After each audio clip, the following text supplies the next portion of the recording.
शन्नो मित्रः शं वरुणः शन्नो भवत्वर्यमा शन्न इन्द्रो बृहस्पतिः शन्नो विष्णुरुक्रमः नमो ब्रह्मणे नमस्ते वायो त्वमेव प्रत्यक्षं ब्रह्मासि त्वामेव प्रत्यक्षं ब्रह्म वदिष्यामि ऋतं वदिष्यामि सत्यं वदिष्यामि तन्मामवतु तद्वक्तारमवतु अवतु माम् अवतु वक्तारम् ॐ शान्ति शान्ति शान्तिः सर्वेभ्यो नमो नमः।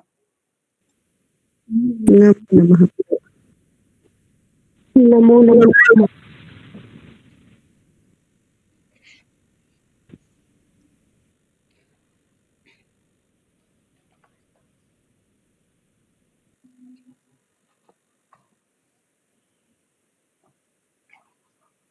आइए हमको कल से आगे बढ़े, पढ़ना है, कुछ चर्चा है तो कर लीजिए, अन्यथा आगे की ओर प्रस्थान करते हैं। उच्चारण कर लो, आगे बढ़ जाते हैं।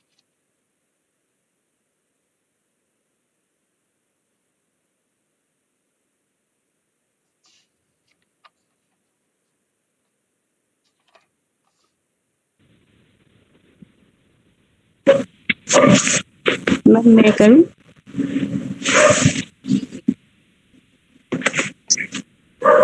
ये प्रथम पाठक का 7वें का 5वां है ना मैम? जी बिल्कुल। अथ या एषो नन्तरिक्षिणी पुरुषो दृश्यते सैव वर मैम छोटे छोटे अक्षर हैं यहाँ पे ना मेरे पास। सैव सैविक संवर्ग नहीं, अच्छा सही है।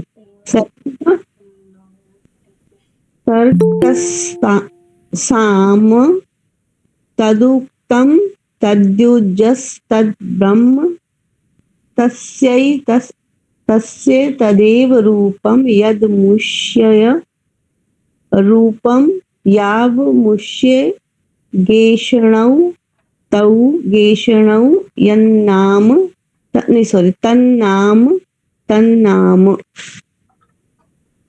स एष ये चैतस्माद् वाञ्चो लोकास्तेषां चेष्टे मनुष्यकामानां चेति तदा इमे वीणायां गायन्त्येतं ते गायन्ति तस्मात् ते धन समयः सनय धन सनय धन समय सनयः। जी।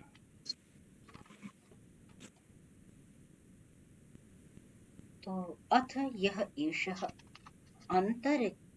अन्तः अक्षिणी पुरुषो दृश्यते सैव ऋक् तत्साम तदुक्थं तद्यजुः तद्ब्रह्म तस्य एतस्य तत् एव रूपं यदमुष्य रूपं यावमुष्य गेष्णौ तौ गेष्णौ यत् नाम तत् नाम।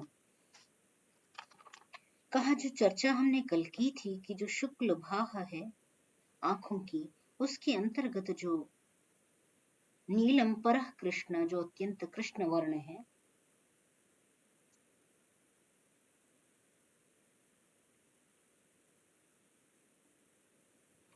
वह जो विशेष दर्शन शक्ति के आधार रूप में जो कार्य कर रही है, जो एक दूसरे के लिए अध्यूढ़ हैं, आश्रित हैं। शुक्ल भा कृष्ण दीप्ति का आधार है, कृष्ण गोलक का आधार है।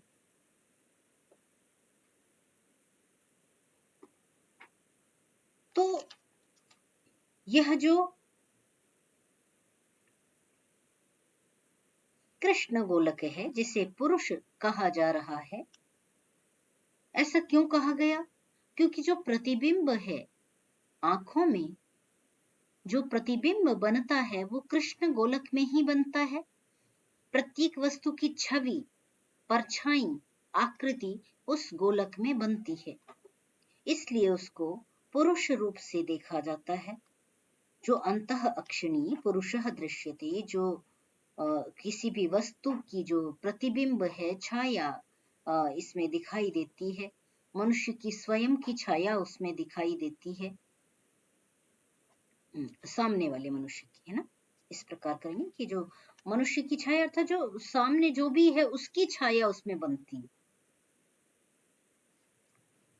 पुरुषः दृश्यते, उस प्रकार वो दिखाई देता है उसमें। तो वह जो दृश्यमान है, सैव ऋक्, जो दृश्यमान है वो ऋक् है।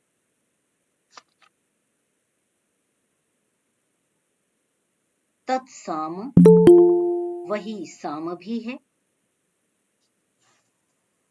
और क्या कहा?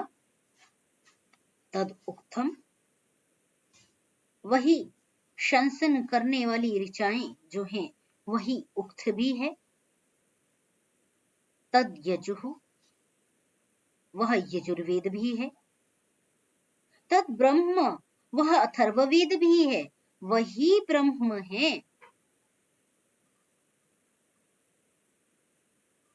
तस्य एतस्य तद एव रूपम, जिसका संपूर्ण रूप वहां दृश्यमान होता है, वह इसका वही रूप है। यदमुष्य रूपम, कहा जो इसमें इसके जो अमुष्य अर्थात जो अधिदैवत में ले, अधिदैवत पक्ष कहें, जो हमने आदित्य के द्वारा कहा, गोलक के द्वारा कहा, पिंड में, ब्रह्मांड में जो उसको दीप्ति दे रहा है, उस दीप्ति के पीछे एक दीप्ति कार्य कर रही है, इसलिए कहा न तस्य भासा इदम सर्वम विभाति। जो कुछ भी है वो अपनी स्वयं की दीप्ति से नहीं दीप्त है, अपितु उसके पीछे जो दीप्ति कार्यरत है, वह दीप्ति कौन है? वह जो है वही ऋक् है, वही साम है, वही उक्त है, वही यजु है, वही ब्रह्म है ना। सब कुछ वही शक्ति है। आगे कहा गेष्णौ, यावमुष्य यौ अमुष्य गेष्णौ, जो ये अर्थात अधिदैवत में देखें तो आदित्य को जो दीप्त करने वाला है, आदित्य के अंतर्गत जो पुरुष है कह रहे हैं, अथवा जो कृष्ण गोलक है उसमें दृश्यमान जो पुरुष है उसका प्रतिबिंब, वे दोनों ही उसकी स्तुति करते हैं। जो उसमें दीप्ति प्रज्वलित करता है, उसमें दीप्ति का आधान करता है, वही उसकी ही गेष्णः स्तुति की जाती है, वह स्तुति योग्य है।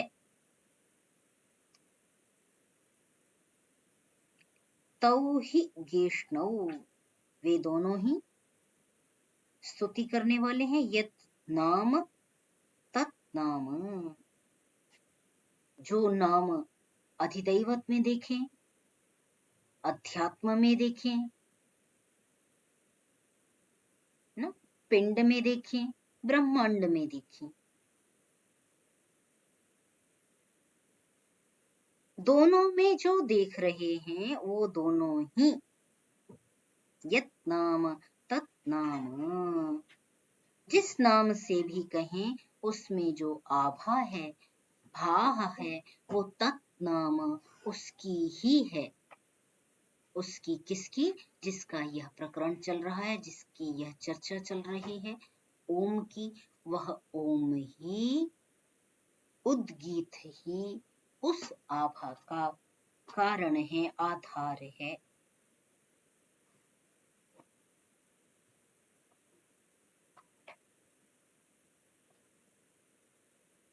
स्पष्टता बनी?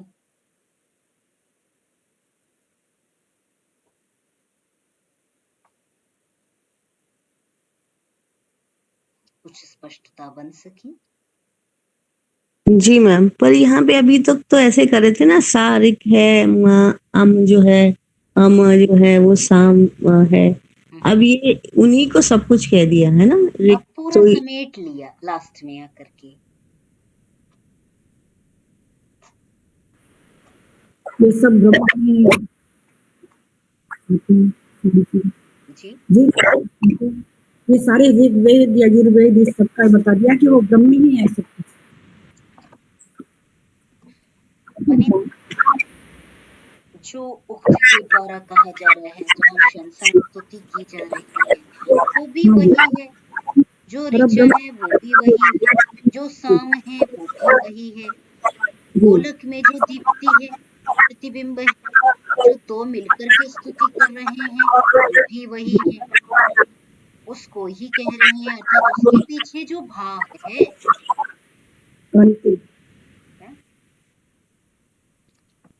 वह भी वही है।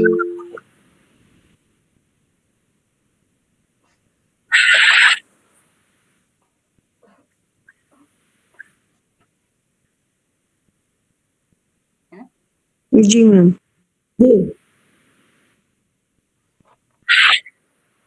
अब समेट रहे हैं इस प्रकरण को। अभी तक समझा रहे थे तो उदाहरण दे रहे थे दो दो का, कि ये सा है, ये अम है, ये ऋक है, ये साम है। एक जिसका स्तवन के लिए जिसका आश्रय लिया वो ऋक हो गया, जिससे स्तवन किया वो साम हो गया। अथवा सा और अम कहा कि वह जो आधार है वो सा हो गया, और जिससे किया जा रहा है वो अम हो गया। जैसे आधार आधेय भाव की हम चर्चा करते हैं, परिकल्पना करते हैं, जैसे विशेषण विशेष्य भाव की परिकल्पना करते हैं, उपमा जी इसकी तुलना की उपमा दी गई है क्या? हाँ जी। जी। उपमा ने उसके सादृश्य से उस बात को दर्शाया गया है कि जैसे ये आंख में यह कार्य कर रहा है, वैसे ही वहां पर यह कार्य कर रहा है। सादृश्य दिखाते हुए उसको उदाहरणों के माध्यम से स्पष्टता प्रदान की जा रही है। विषय को ब्रह्म का विषय है तो ब्रह्म का विषय किन्हीं लौकिक उदाहरणों के माध्यम से समझाना चाह रहे हैं, क्योंकि वो तो अप्रत्यक्ष वस्तु है। अप्रत्यक्ष को समझाने के लिए जो जो उसमें साधन के रूप में कार्य कर सकता है, वो सभी उदाहरण उस विषय को समझाने के लिए प्रयोग कर रहे हैं।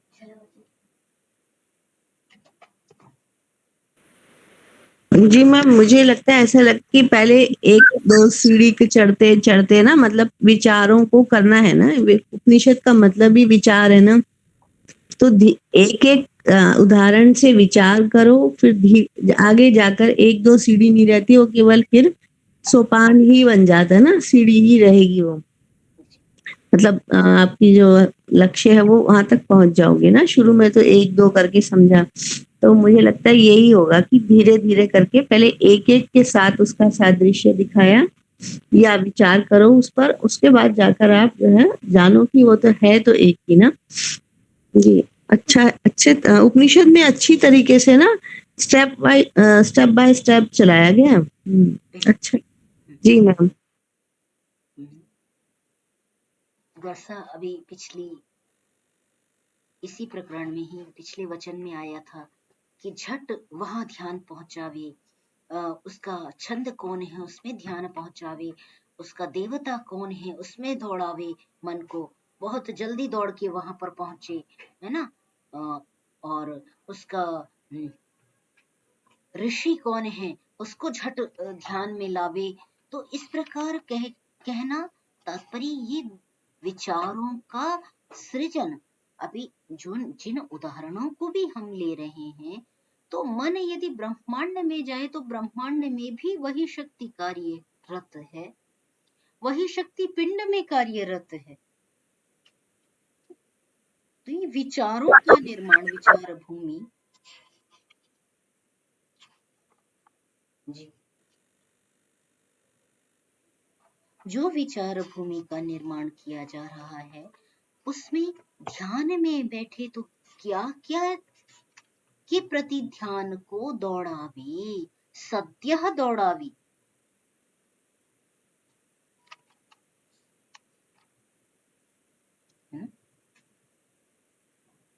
जी मैम जी। आइए तो आगे बढ़ें फिर। जी मैम। अच्छा, इसकी ठीक है, आपने उच्चारण कर लिया था। स एषः ये च एतस्मात् अवाञ्छः लोकाः तेषां च इष्टे मनुष्यकामानां च इति तत् यः इमे वीणायां गायन्ति एतं ते गायन्ति तस्मात् ते धनसनयः।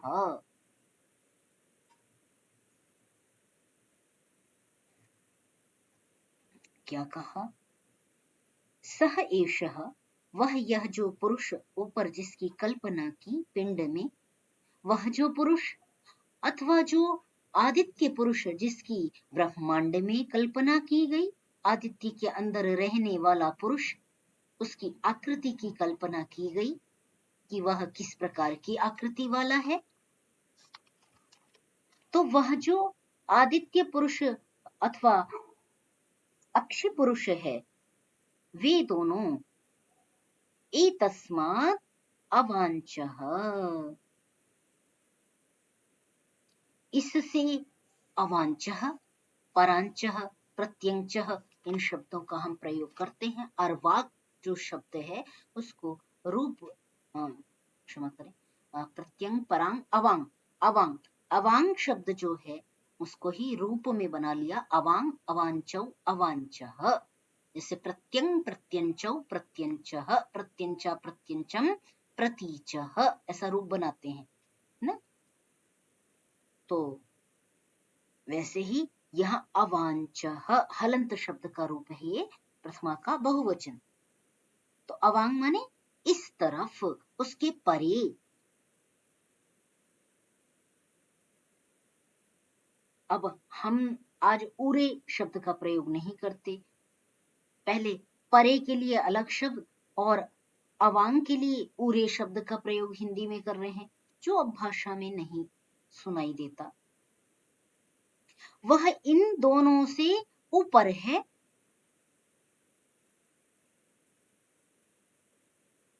एतस्मात् इस पुरुष से, अवांचः लोकाः जो ऊपर लोक हैं, अर्थात यौ लोक से ऊपर जो लोक हैं, तेषां च इष्टे, उनका भी वह शासन करता है।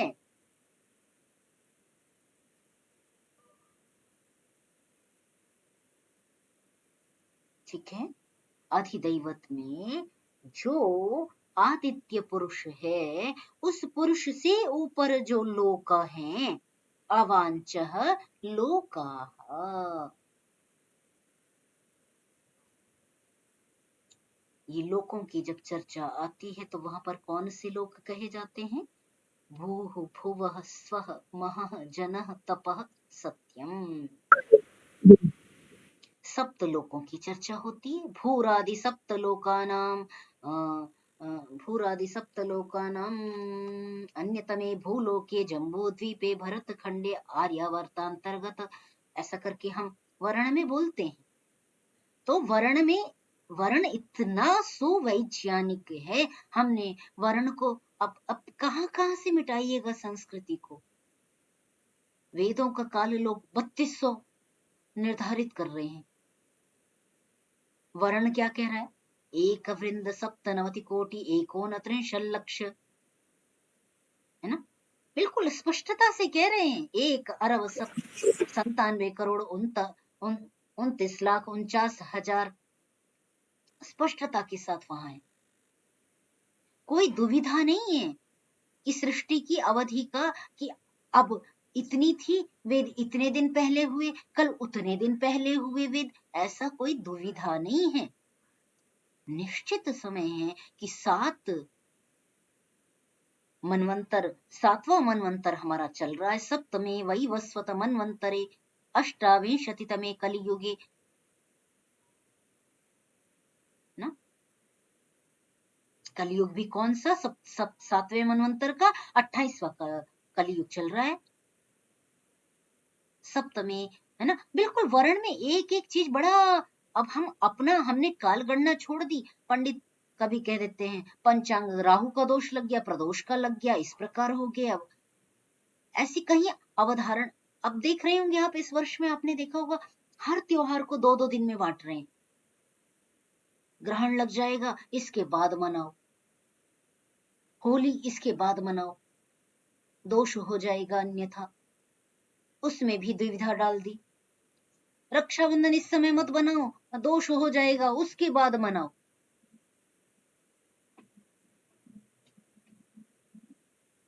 इस तरह ये कहीं ना कहीं ये जो सब चीजें हैं, कहीं ना कहीं ज्ञान का आलोडन न करना, शास्त्रों का आलोडन न करना, उसका परिचायक है। ज्योतिष को ज्योतिष से पढ़िए, सिद्धांत ज्योतिष पढ़ के देखें, वहां जो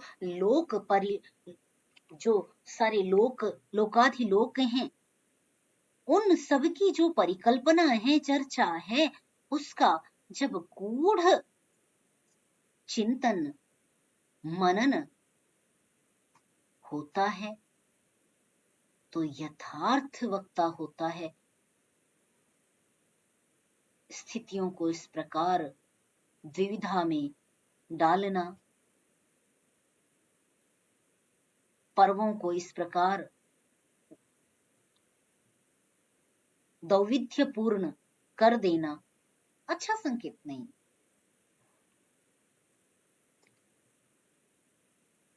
स्पष्ट हमारे वर्ण में जो बात कही, भूरादि सप्तलोकानाम अन्यतमे भूलोके जम्बू द्वीपे, ये द्वीपों का विभाजन है ना, वो आपने हमने नहीं किया, ये महाद्वीपों का विभाजन भी हमारे ऋषि करके गए हैं।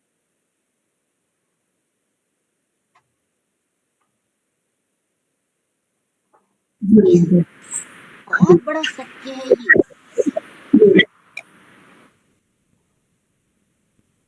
जिसको न हम जानते हैं न हम मानते हैं, परंतु वर्ण में स्पष्ट लिखा है, जम्बू द्वीपे भरत खंडे आर्यावर्तांतर्गत, स्पष्ट बोलते हैं वहां। तो भूरादि 7 लोक हैं, जिसमें मैंने आपसे कहा भू भुवः स्वः महः जनः तपः और सत्यम। स्वः द्युलोक का वाचक हुआ, द्युलोक से ऊपर के जो लोक हैं उनका भी स्वामी वही है। आप कह दें अपनी भाषा में, अनेक गैलेक्सियां हैं, हमने ये रहस्य ढूंढा, आपने नहीं ढूंढा। शास्त्र न पढ़ने वाले यह अयथार्थ कहते हैं, यह असत्य वह भाषण करते हैं कि गैलेक्सियों को आप ढूंढ रहे हैं। शास्त्रों में स्पष्ट उल्लेख है कि सूर्य के ऊपर इतने सारे लोग अभी तो हो गए, चार ऊपर, उस सूर्य से ऊपर भी तो 4 लोक हुए ना, नीचे भी ऐसे ही चर्चा करते हैं, तल वितल, है ना, उनके भी नाम है 7। तो ये विषय भिन्न है, ज्योतिष का विषय है। तो ये अध्ययन अध्यापन का अभाव ही है, शास्त्रों के समीप न बैठने का दोष ही है, जिसके कारण हम उन यथार्थों को नहीं देख पाते, उन सत्य को नहीं जान पाते। तो कहा अवांचः लोकाः तेषां चेष्टे मनुष्य कामानां च इति तद यह इमे वीणायां गायन्ति। लिख ले इसके आगे भी, मनुष्य कामानां, मनुष्य की कामनाओं के उपभोग के लिए भी, तद वीणायां गायन्ति, वो वीणा से उसी का ही गायन करते हैं। यदि अभ्युदय की सिद्धि करनी है, कामनाओं की सिद्धि करनी है, तो भी तत् वीणायां गायन्ति, उसका ही, तत् किम, तत् ब्रह्म, उस ब्रह्म को ही वीणा में गाते हैं। अर्थात अभ्युदय की सिद्धि करनी है अथवा निश्रेयस की सिद्धि करनी है, दोनों की सिद्धि के लिए, दोनों की प्राप्ति के लिए आपको उसके समक्ष ही बैठना है, वीणा में गायन करना है तो भी उसका ही गायन करेंगे, उक्त शंस साम से गायन करेंगे तो भी उसका ही गायन करना है।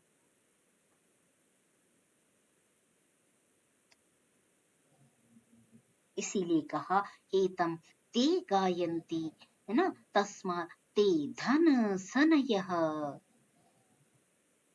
बहुत बड़ी बात कह रहे हैं,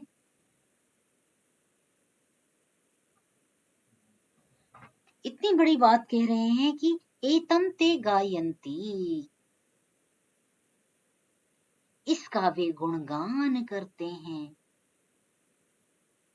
एतम कम ब्रह्म,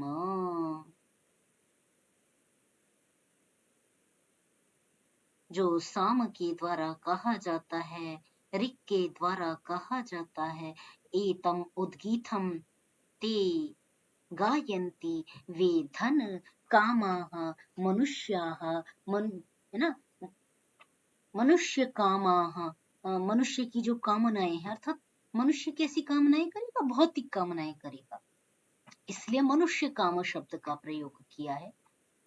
देवता उससे ऊपर की कामनाएं करेंगे, उनके लिए देव कामाः कहेंगे, है ना, तो मनुष्य कामाः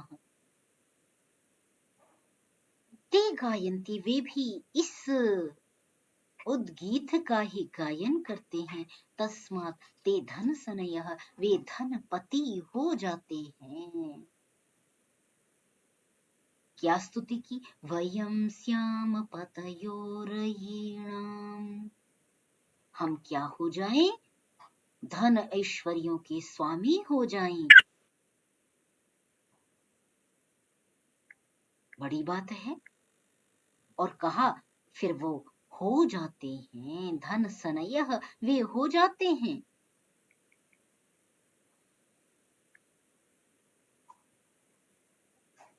किससे, भक्ति से,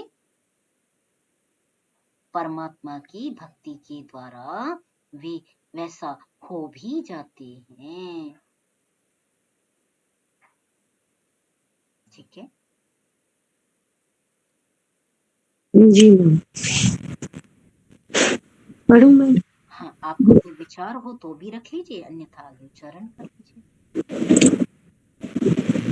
मैम वाल्मीकि रामायण में पुष्य नक्षत्र में राम राज्याभिषेक की बात कही जाती है, और फिर राज्याभिषेक के बाद बदले में उन्हें वन गमन होता है।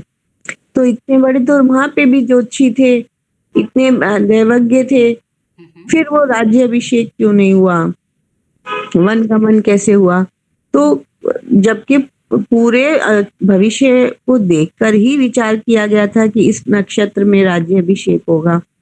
तो कई जगहों पे ना ऐसा लगता है जैसे हमारे शास्त्र कहते कुछ और है, हम जैसे क्या समझ हम अर्थापत्ति दूसरी कर लेते हैं। अर्थ की आपत्ति हम अपनी स्वेच्छानुसार कर लेते हैं, या हम मोटी बुद्धि हमारी जो है वो उतनी सूक्ष्मता नहीं है, हम नहीं समझ पाते। बिल्कुल आपका यथार्थ कथन है। वहां उन्होंने शुभ मुहूर्त की चर्चा कर रहे हैं, वो वहां भी यदि हम ऐसा तात्पर्य अर्थ निकालते हैं कि ज्योतिषियों ने वहां कल्पना की। देखिए, मैं जहां तक मेरा अध्ययन है वहां तक मैं जानती हूँ शास्त्रों में फलित ज्योतिष नहीं है। फलित ज्योतिष नहीं मानता शास्त्र, सिद्धांत ज्योतिष मानता है। और मैंने राष्ट्रपति पुरस्कार पुरस्कृत राष्ट्रपति पुरस्कार प्राप्त हैं डॉक्टर सुद्युम्न आचार्य, बहुत बड़े विद्वान हैं, उनसे मैंने सिद्धांत ज्योतिष कुछ उसका खंड मैंने पढ़ा था और मेरे पास है भी। वहां एक श्लोक देख लीजिए इस प्रकार का हो कि ये रेखा से ये होता, इससे ये होता, उससे वो होता, ऐसा कुछ भी कॉन्सेप्ट नहीं है। पहले श्लोक से मैं आपको पढ़ा दूं, पूरा उसमें वही है। ब्रह्मांड की कैसे चंद्र ग्रहण, कैसे सूर्य ग्रहण और पृथ्वी की त्रिज्या क्या बन रही है, कैसे हो रही है, सृष्टि की अवधि क्या है, पूरा इसी का उसमें विश्लेषण है।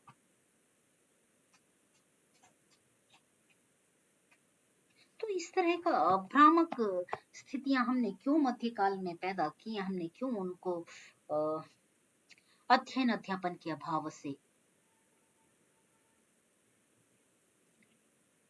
ये समस्याएं उत्पन्न होती हैं।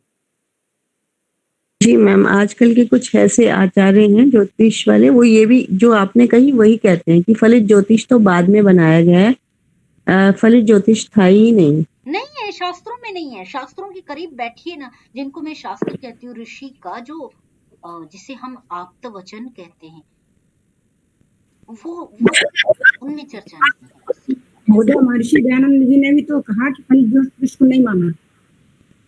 जी, वो तो एक विद्वान हुए ना, और उन्होंने ये अपनी बात नहीं की। उन्होंने जो, जैसे मैं चिंतन आपके समक्ष रख रही हूँ, है ना, वैसे ही उन्होंने भी चिंतन रखा जो शास्त्रों को पढ़ा। उन्होंने मुझसे ज्यादा पढ़ा, तो उन्होंने भी वही बात रखी शास्त्रों की।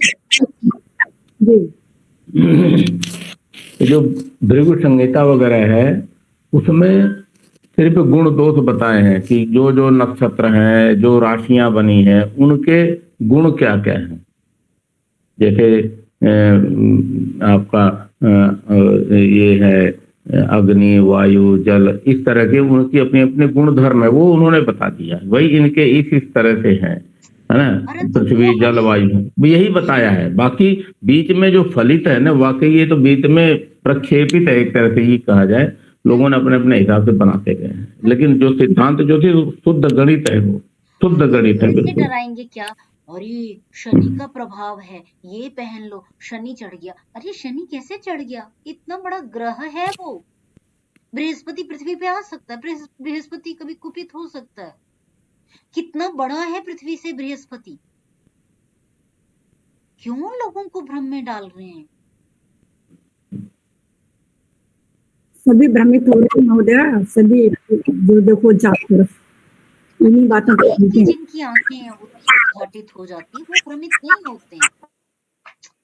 भ्रम वो सीधे साधे लोग हैं जो श्रद्धा से उनकी शरण में आते कि आपने शास्त्र पढ़ा है तो चलिए आप, हमने तो पढ़ा नहीं, हम आम जनता हैं, हम सामाजिक प्राणी हैं, तो हम तो केवल प्रवचन सुन करके अपने जीवन को सफल कर लेंगे। अब प्रवचन देने वाले ही इसलिए बरगला दें कि अरे इनको तो पता नहीं है, ये तो मूर्ख लोग हैं, जो भी मन में आए वो कहो। ये तो परंपरा हमारे देश की। हम चातुर्मास्य क्यों मनाते थे? 4 महीनों का जो काल है, जहां चातुर्मास्य, जो अरण्यवासी हैं वो गांव में आकर प्रवचन कर रहे होते थे, तो गांव की जो लोग हैं, जो हमारा समाज होता था, वो लाभान्वित होता था, उसकी पद चिन्हों पर चलता था। आज भी जनता वैसी आप देखते हैं, कोई भी कथा हो रही हो, लाखों की भीड़ इकट्ठी होती है, क्योंकि श्रद्धा का अभाव नहीं है, श्रद्धा है। वो बैठे हैं आपके पास, दोष किनका है वो जाने। आप पथ प्रदर्शन की अपेक्षा किसी को दिग्भ्रमित करें तो यह दोष नहीं तो और क्या है।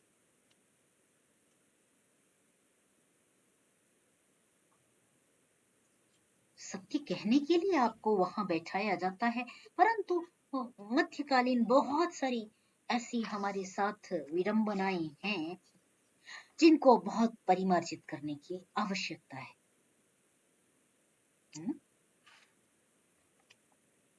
चलिए। ओम नमो नमः नमः महोदय। महोदय एक था जैसे 7 लोग आप बता रहे हो, इसमें रामायण में 14 भुवन एक पति हुई, तो भुवन लोक से डिनोट कर रहा है या कैसे क्या है थोड़ा सा? ठीक कह रहे हैं वो। है? 14 भुवन ना, 7 ऊपर 7 हाँ नीचे, ठीक है वो। जी। उसमें एक आता है कि 14 भुवन एक पति हुई, इस टाइप से आता है कुछ, तो वो थोड़ा समझना चाह रहा था मैं।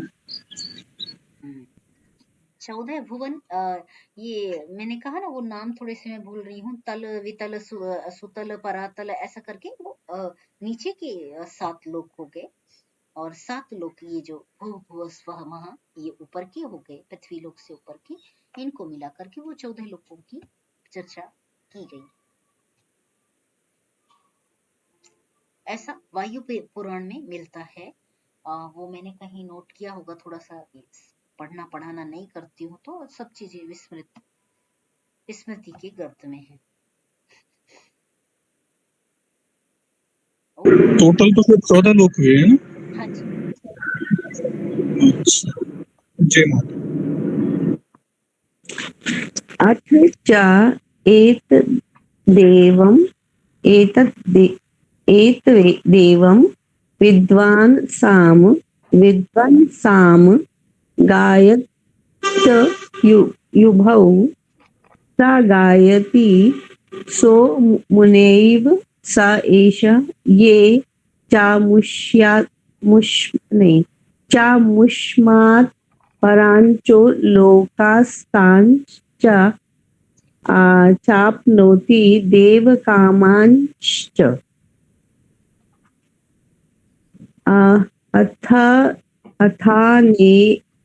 नैव ये तस्मात् वांचो लोकास्तांश्चाप्नोति मनुष्य कामांश्च तस्मादुहैवं विदुत गाता ब्रूयात्। मैम ये छोटे छोटे शब्द है इसलिए नहीं पढ़ पाती, मैं बहुत छोटे हैं। साइज बड़ा करूं या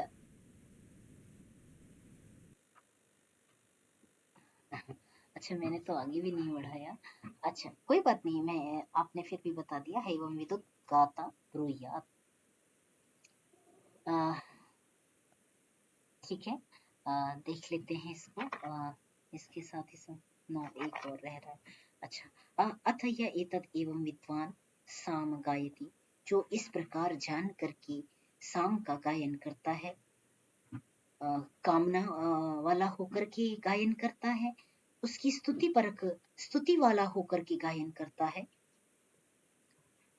2 कारण हैं, उसकी स्तुति करेगा, समर्पण करेगा तो गायन करेगा, अथवा किसी कामना की इच्छा से उसके समीप बैठ करके गायन करेगा। ठीक है, तो यह अथ यह एतत् एवं विद्वान साम गायति उभौ स गायति, वे दोनों ही गाते हैं। सह अमुनैव स एषः ये, वे दोनों ही माने आदित्य जो आदित्य पुरुष है अथवा जो पिंड पुरुष है, वे दोनों ही उसका गान करते हैं। ये च अमुष्मात् परांचः लोकाः, जो इससे परवर्ती लोक हैं उनको भी वह प्राप्त कर लेता है। तान आपनोति, तान लोकान आपनोति, जो इस प्रकार गायन करता है जो इस प्रकार उसको जानता है उसका गायन करता है उद्गीत का, है ना, वह इससे जो परिलोक हैं उनको भी प्राप्त कर लेता है। और देव कामांच, अभी मनुष्य कामान आया था ना, तब मैंने देव कामान की चर्चा की थी। तो और जो देव कामनाएं हैं, दिव्य कामनाएं हैं, जो मनुष्य की आकांक्षाओं से ऊपर की जो दिव्य कामनाएं हैं, उन कामनाओं को भी प्राप्त कर लेता है और इन लोकों से परे, आदित्य लोक से जो परे लोक हैं, उनको भी जान लेता है। इसको मैंने बहुधा चर्चा की है। सूर्य संयमात् भुवन ज्ञानम, बहुधा मैं इसका उच्चारण करती हूँ। और ऋषि वचन कभी झूठ नहीं बोलते, ये योग दर्शन का सूत्र है जो मैंने उच्चारण किया। सूर्य संयम में संयम करने से, ध्यान लगा लेने से संपूर्ण भुवनों का ज्ञान हो जाता है। भुवन ज्ञानम भुवनानाम ज्ञानम इति भुवन ज्ञानम। उन परांचः परे लोकों को भी, अवांचः लोकाः पूरे लोकों को भी और परे लोकों को भी, सबको वह जानता है, उनको प्राप्त कर लेता है। और इसके बाद मनुष्य कामनाओं से ऊपर जो देव कामनाएं हैं उनकी भी सिद्धि कर लेता है।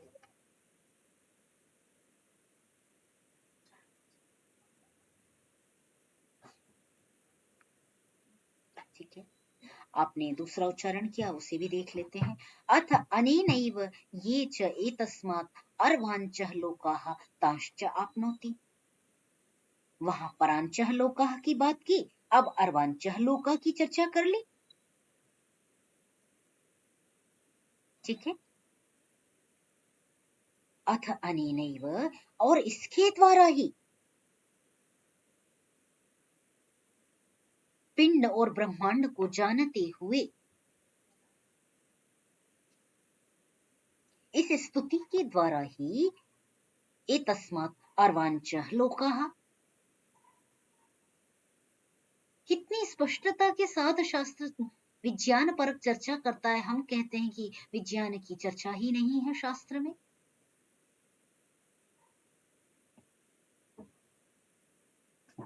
इससे ज्यादा विज्ञान कौन बता देगा?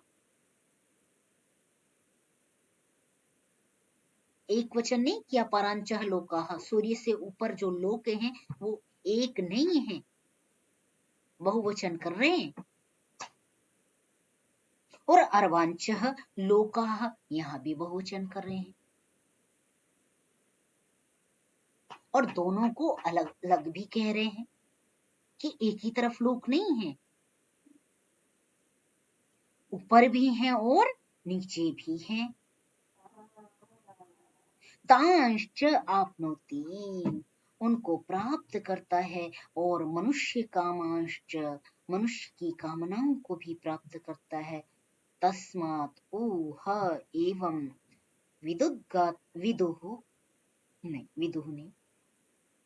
एवं वित् उद्गाता ब्रूयात्।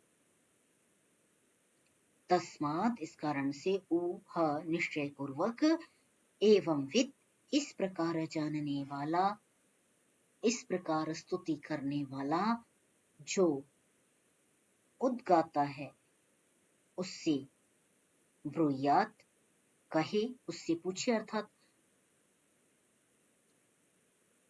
जो उद्गाता है वो गायन करके, उच्च ही स्वर से उद्गीत की उपासना करके, गायन करके, वह मनुष्य काम और देव काम, अवांच लोक परांच लोक सबको प्राप्त करे। एक और रह रहा है तो ये प्रकरण प्रपाठक पूर्ण हो जाएगा, इसको भी कर लेते हैं।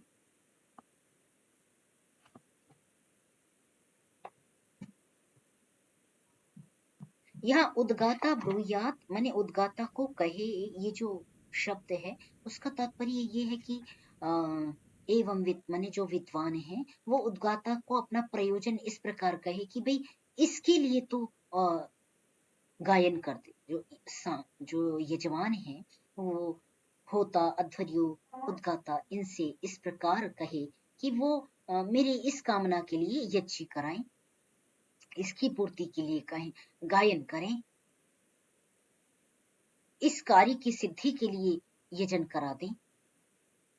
तो उद्गाता ब्रूयात मन उद्गाता से कहे कि मनुष्य काम के लिए, अवांछ लोक की प्राप्ति के लिए मुझे इस हवन का या इस विनियोग का मुझे करना है, तो उसको करा देवे। अनुष्ठान, जिसको आजकल की भाषा में हम कहते हैं कि अनुष्ठान कराना। चलिए एक और है, इसको आगे बढ़ा दीजिए ना थोड़ा सा, मेरे को उसमें दिखता नहीं है। हाँ, मैं पढ़ देती महोदया। ओम। ठीक है, आप पढ़ लीजिए। वैसे यहाँ से मुझे दिख रहा है, अब दिख रहा है का। तो माँ से दिक्कत होती है। चलो कोई नहीं। चलिए आप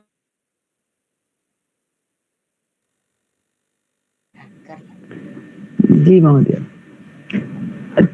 कम ते काम मा गाया नीति एव हि एष काम गानस्येष्टे या एवं विद्वान साम गायति साम गायति।